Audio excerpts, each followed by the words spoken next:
Hello everyone! For today's video guys, ay isang tutorial and ito po yung latest update sa ngayon kung paano natin i-register and i-activate ang ating bagong dito SIM card. Okay, so if you're interested po, just keep on watching. Okay, kung ikaw po ay bago lang dito sa channel at hilig mo ang ganitong mga online tutorials and online tips, paki-click ang subscribe button and the notification bell. At nang sa ganoon ay maging updated ka po sa mga bagong online tips and tutorials na kagaya nito. Okay, so dito po sa video ito ay may bago na naman pong update at kung bakit ang iba po ay nahihirapan i-register ang kanilang mga SIM card. Like sa paglagay ng OTP at yung iba naman po ay wala pong natatanggap na OTP or one-time password. Okay, so start na po tayo. Ang una po natin gagawin ay kung may bago po kayong nabiling SIM, ay open natin to at ating i-insert sa ating phone. And make sure po na may internet connection po kayo kasi gagamit po tayo ng application. Okay? Kung wala po kayong wifi ay pwede po kayong mag-connect ng data. Okay? So pwede nyo po gamitin yung isa nyo pong SIM card nang sa ganoon ay makapag-internet po kayo gamit ang inyong phone. Okay? And then, kapag naka-connect na po kayo sa internet, ay open nyo po ang inyong Play Store for Android users and hanapin nyo po yung dito application at inyo pong i-download. And then, i-open natin ang ating dito application.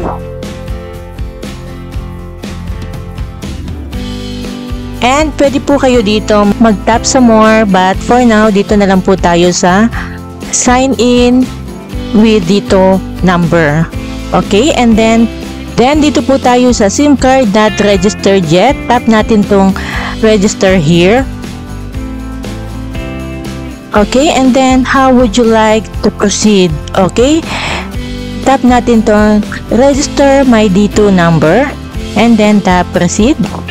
And dito naman po yung important notes and guidelines. Okay, pwede nyo po yan basahin and then tap start registration. And then dito naman po so yung Filipino individual.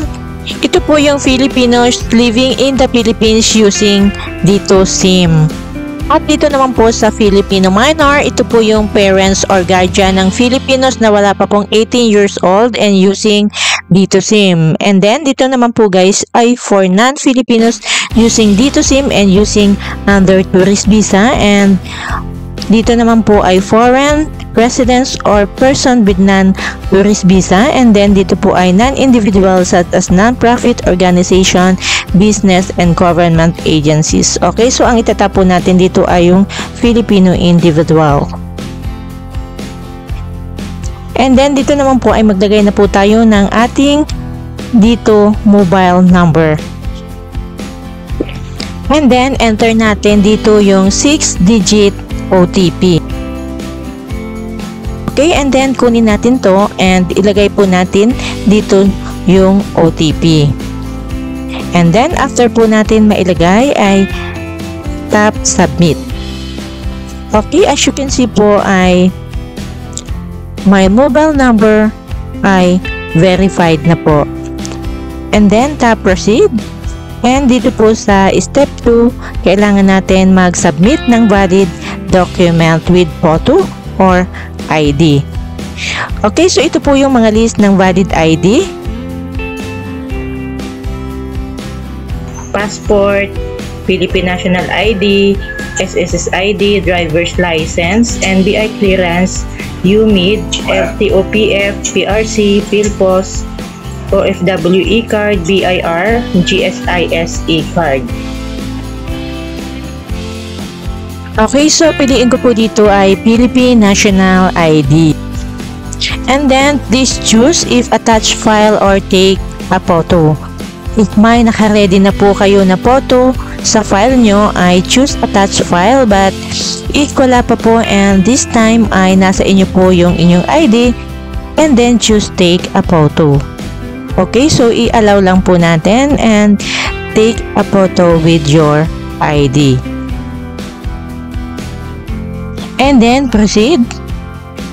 And next is take a selfie. Okay, sa frame po guys, ay ilagay nyo lang po yung inyong mukha. Okay, so no need na po hawakan yung inyong ID. And then tap proceed. Okay, then step 3 na po guys. Fill up all the following details. Your first name, middle name, last name, and your gender.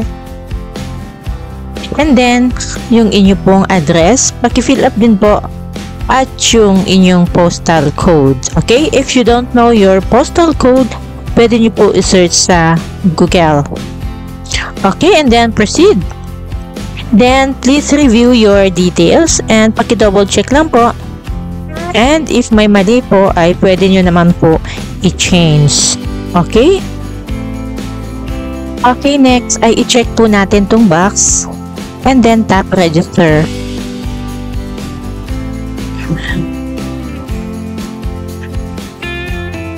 Okay, so ayan po ay SIM card registration has been completed.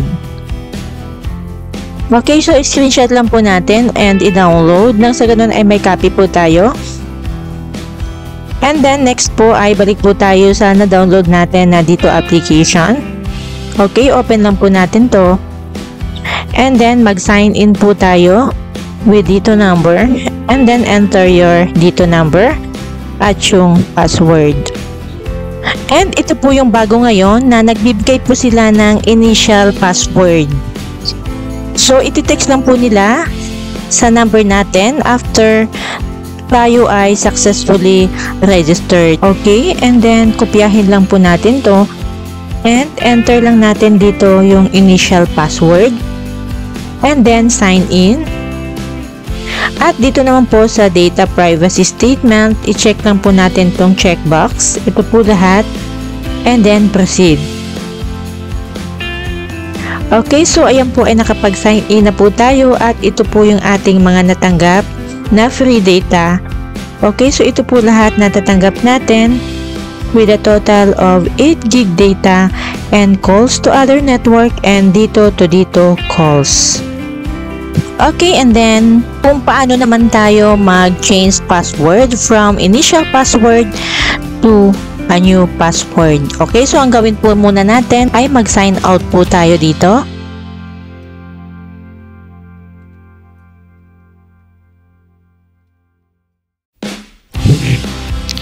And then dito naman po after nyo maglagay ng inyong dito number ay itap nyo po itong forgot password. And then pag nandito na po kayo guys, tap nyo tong get SMS code.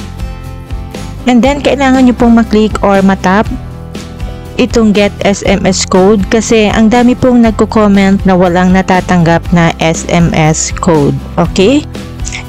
And then may matatanggap po kayong text messages with your authentication code. Okay? Just get it or copy your code and type nyo po dito. And then enter po kayo ng 6 digits new password. Okay? So mag-create po kayo and then confirm your new password and submit. Okay, and then sabi po ay my password has been successfully modified. Okay, and then mag-sign in na po tayo using my new password. So, ayan nga po guys, ay successfully sign in na po ako. And, so ayan nga po guys, ay nakapag-sign in na po ako using my new password. So, hanggang dito na lang po itong video. Sana po ay nakatulong po ako sa inyo.